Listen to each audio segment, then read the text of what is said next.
Hojla, lep pozdrav iz Sežane, Čežane, kakor moji otroci radi rečejo, Sežani. Danes je tukaj mali maraton in tek na 10 km, ampak jaz žal ne tečem. En teden nazaj sem si na Povežimo soline zvil gleženj, medtem ko sem snemal. Imel sem zelo dober kader, ugledan, ampak pozabil sem pa videti, kje je rob ceste. Stopil sem pa čez rob in si zvil lev gleženj. Gre na bolje, ampak še ni tako dobro, da bi lahko zares užival v teku. Zato sem se odločil, da bom danes raje takole ob strani. Zato bom ta čas izkoristil, da bom tekače posnel z mojo kamero, ki jo sicer uporabljam na tekaških delavnicah, kako tečejo, kakšen je odstotek takšnih, ki udarijo s peto v tla in koliko je takih, ki stopajo na prednjo polovico stopala oziroma na srednji del stopala. Evo, tekači so šli vsi že mimo. Me prav zanima, kakšni bojo rezultati teh posnetkov, kajti počasni posnetki so zelo dobro ogledalo. Bistveno več vidimo kot s prostim očesom. Kdor še ni bil na moji tekaški delavnici, mu res toplo priporočam, da prideš. Kajti na njej te bom naučil od začetka, zakaj sploh tek, res naravno gibanje in kakšen je naravni tek. Danes ima, na primer, tekač en problem.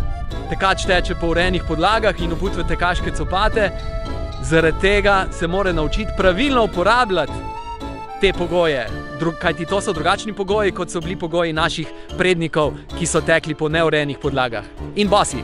No, mimo mene je že pritekel Peter, ta prvi, ki bo danes očitno zmagal na 10 km. Zdaj mu že sledi naslednji tekač, ampak razlika je kar velika, skoraj 200 metrov, tako da zmago ima zagotovljeno. In njegov način teka je pravilen. Naši paleolitski predniki, ki so v bistvu znali naravno teči, kajti to je bilo njihovo naravno preživetje, način preživetja, niso tekli po asfaltu, kje pa tekli so namreč po takšni podlagi, kot jo imamo tukaj, naprimer, da so ulovili kakšno gazelo, so tekli ne po potkah, ampak mimo.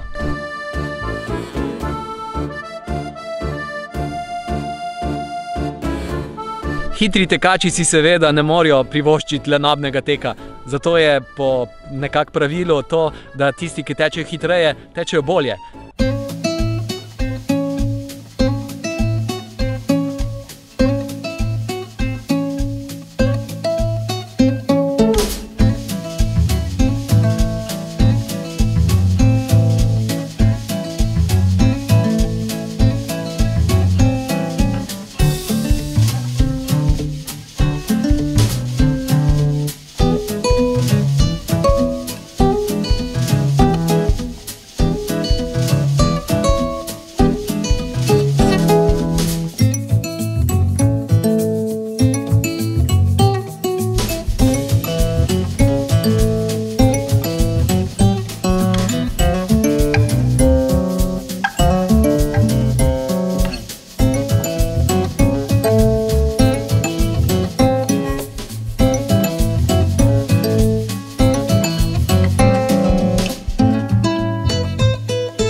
Hojla, evo, zdaj sem pa doma in sem tudi že iz kamere preštel vse tekače, ki sem jih ujel med tekom. Ujel sem kar 572 tekačev na prvem kilometru, ko so tekli mimo. Od tega jih je 499 najprej udarilo s peto na tla, 143 pa jih je stopilo na srednji del stopala oziroma na prednjo polovico stopala, kar pomeni, da je kar 75% tekačev udarjalo s peto na tla. To je kar veliko, verjamem, da večina od njih se tega niti ne zavedajo, vsaj po mojih izkušnjah na delavnicah. Tako tekači so začudeni, ko se vidijo, kakšen je njihov dotik s tlemi, kajti večina ljudi danes že ve, da je bolje stopiti na prednjo polovico, srednji del stopala, kajti na ta način bolje ublažimo dotik s tlemi. Ampak mehka tekaška obutev nas naredi nekoliko bolj gluhe v stopalu in nismo občutljivi. Ampak kljub temu, da je tekaški copat mehek, ne more tako zelo dobro ublažiti dotikov s tlemi, kot jih lahko naše stopalo in gleženj. Zato ga tudi imamo, da oblaži. Ampak če udarimo na peto, tega ne izkoristimo. Zaradi tega lahko pride do marsikatere poškodbe, kot je bolečina v kolenu, bolečine v boku in tudi težave z bolečinami v križu. In res škoda, da bi nam mehka obutev, ki je sicer na nek način tudi dobra, škodila. Kajti neprimerna uporaba tekaške obutve v bistvu res škodi. To pomlad imam kar nekaj tekaških delavnic, na katerih vsakega tekača tudi posnamem in mu svetujem, kaj lahko izboljša. Vabljeni na te tekaške delavnice, ki jih imam od Lendave preko Maribora, Žalca, Ljubljane in tudi Nove Gorice, Tolmina. Se vidimo!